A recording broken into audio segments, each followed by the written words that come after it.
আমি যখন প্রথমবার বাইক চালাই তখন আমার অবস্থা যা হয়, হে আল্লাহ আল্লাহ আল্লাহ আল্লাহ আল্লাহ আল্লাহ আল্লাহ যা। যখন আমি দ্বিতীয়বার বাইক চালাই তখন আমার অবস্থা যেমনটা হয়, ও ভাই এত ইজিলি পারতেছি, ও আল্লাহ আল্লাহ আল্লাহ আল্লাহ। আর তৃতীয়বার যখন বাইক চালাই তখন আমার অবস্থা যেমনটা হয়, ও ভাই গাইস আমি তো পারতেছি, ব্যালেন্স করতে পারতেছি, এমনকি রং সাইডে। रुको जरा सबर करो। আর আমি যখন পঞ্চমবার বাইক চালাই তখন আমার অবস্থা এমনটা হয়।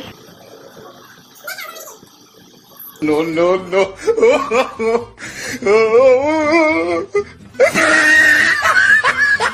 ফাইনালি যখন আমি বাইক চালাই তখন আমার অবস্থা যেমনটা হয়।